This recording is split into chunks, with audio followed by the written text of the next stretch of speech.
Ladies and gentlemen, I would like to apologize before I begin because I am very tired.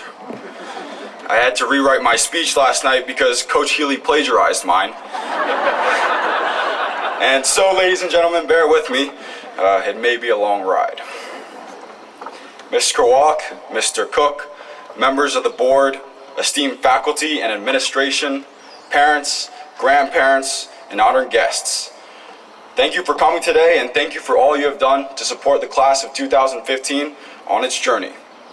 And to the class of 2015, congratulations, we are finally here.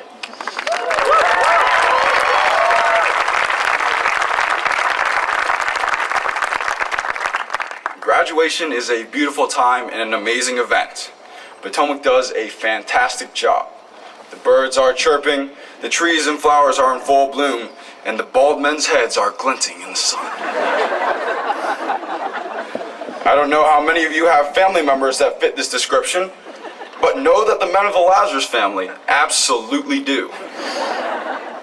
The joke's on me, though, because I will be joining them in no more than 10 years.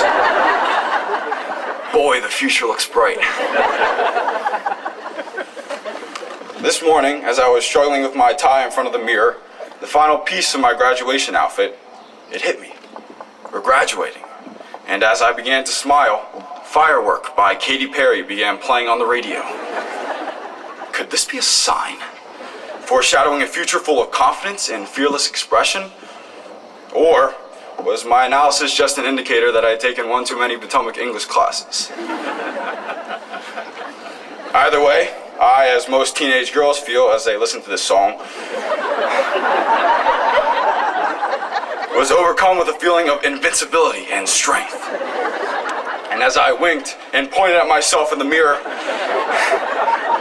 ready to give the best speech of my life, I realized that my shirt was untucked, my fly was down, and my pants were tucked into my socks. Wow, what a smooth killer. But enough of my stupid charades. Let's talk about the class of 2015.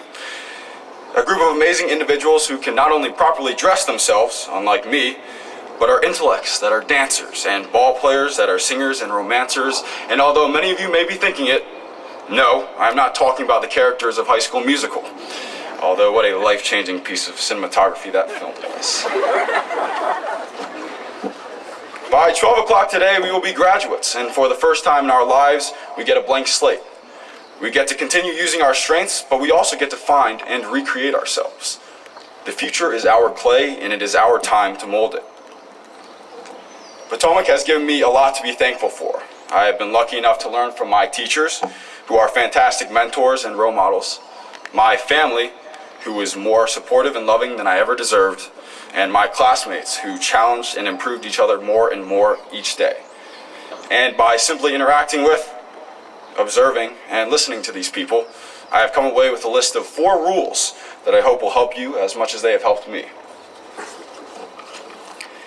Ladies and gentlemen, do you see that beautiful young Grandma Wu? Can you stand up?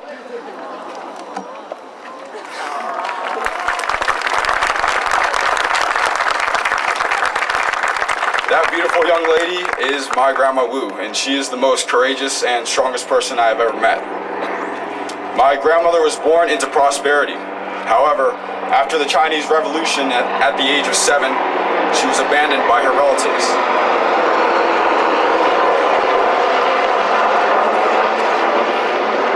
She was abandoned by her relatives in Hong Kong. Alone on the streets, she had lost everything and had nothing. But through sheer determination and hard work, she achieved a better life. Can we all get a round of applause again for my grandma?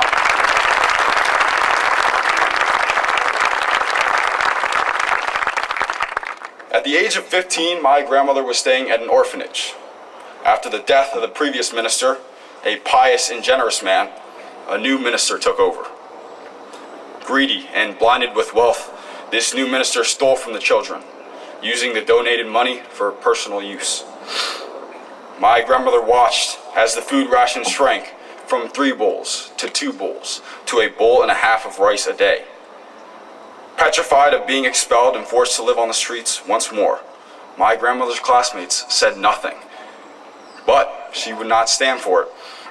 Confronting the large man and calling him a liar and a cheat, she demanded he give the children the rations they deserved, the rations that they needed to survive.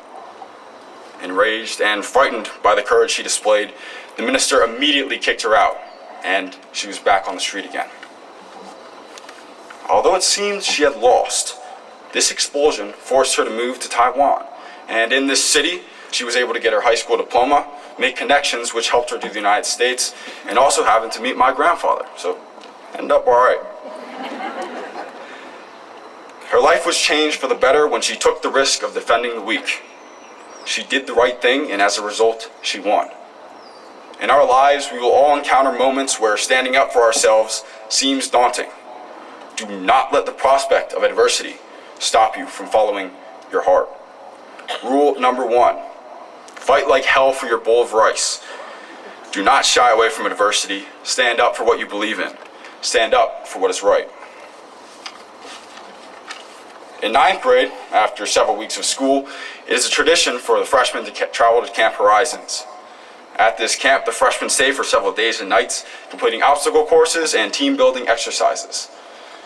On the last night, the freshmen walk down to a campfire, an open forum where the students are encouraged to perform and give speeches if they choose. I will always remember that warm, beautiful night, not because I forgot to pack underwear for the trip and was very concerned about my next move, but rather because of Julia Buchholz, a new student at the time. That night, while we sat around the fire for several minutes, in awkward silence, it was Julia, surrounded by 100+ kids who had not only grown up together, but were almost all strangers to her. It was Julia who calmly walked to the front of the crowd and broke the silence. Introducing herself and smiling, she began to sing Eleanor Rigby by the Beatles. And as she sang in the cavern-like silence of the forest, her voice boomed and echoed through the trees. Here I was trying to figure out whether wearing underwear for the 3rd day in a row was a good idea. And this small student, who was completely new to our school, had the courage not only to introduce herself, but also to sing a song. At the age of 14, Julia was able to compartmentalize fear and perform. Do what she wanted to do, without fear of judgment.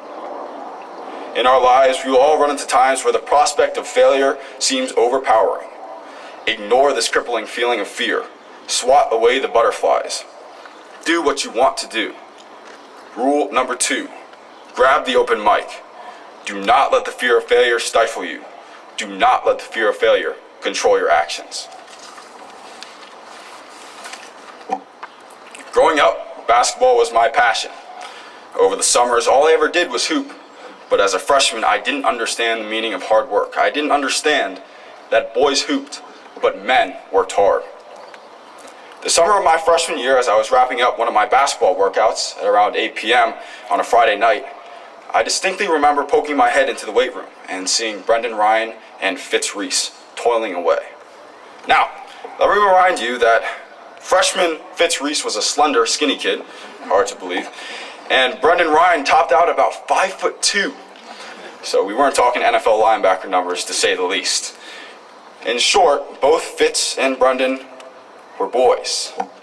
However, that night, and the hundreds of other nights they spent grinding away in an open Potomac gym, Fitz and Brendan were men. Brendan, face bloodied and bruised from a wrestling camp earlier that day, was deadlifting. Fitz, shirt sopping with sweat, had just come inside after conditioning for an hour by himself. The gym was silent, save for the clank of weights and the subtle sounds of human exertion. No coach watched. Both were there on their own accord. Both were there to accomplish their own goals. And although I stood just 10 feet away, neither sensed my presence. It is no accident that Fitz finishes the cross career at Potomac as one of the highest point scorers in the school's history. And with 149 career wins for wrestling, Brendan never truly learned the meaning of losing. Their accomplishments on the field and on the mat are impressive, but their work ethic is what is truly incredible about these two men. It is Brendan and Fitz who inspire the 3rd rule. Rule number 3, embrace the empty gym. Work hard, work hard, work hard. Hard work is the only guaranteed path to success. And for my last story. Freshman year for many of us was the first time we took final exams, and the prospect of taking a cumulative exam was very daunting. But I spent hour upon hour studying for my math exam with my buddies Matthew Speedy and Bennett Kaplan. We felt prepared and ready. After opening the exam booklet and flipping through the pages, Matt and I made eye contact and grinned. These were just like the problems we had studied. That is what I'm talking about, baby. After the exam, we felt confident about our performance. And finding Bennett, we asked him how he felt, predicting a positive answer.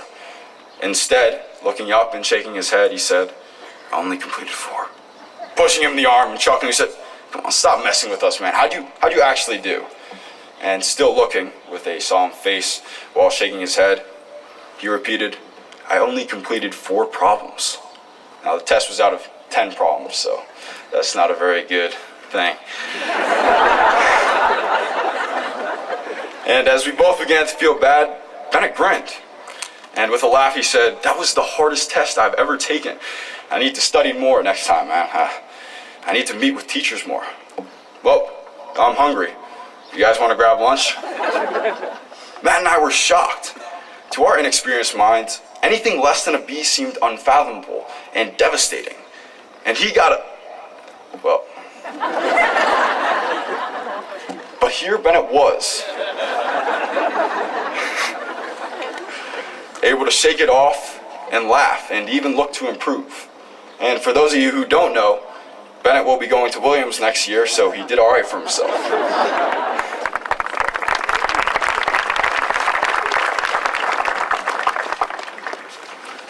In our lives, we will all fail. Rule number 4, remember to grab lunch and smile. Pick yourself up in spite of failure. Do not mope and feel sorry for self. Smile and make a plan. To the class of 2015, my friends and classmates, remember that you will be judged. Remain confident in yourself. Fight like hell for your bag of rice and stand up for what you believe in. Grab the open mic and beat back the fear of failure. Embrace the empty gym and work your tail off. And most importantly, when you face failure, which you will, grab lunch, make a plan, and smile. My friends, you will change the world.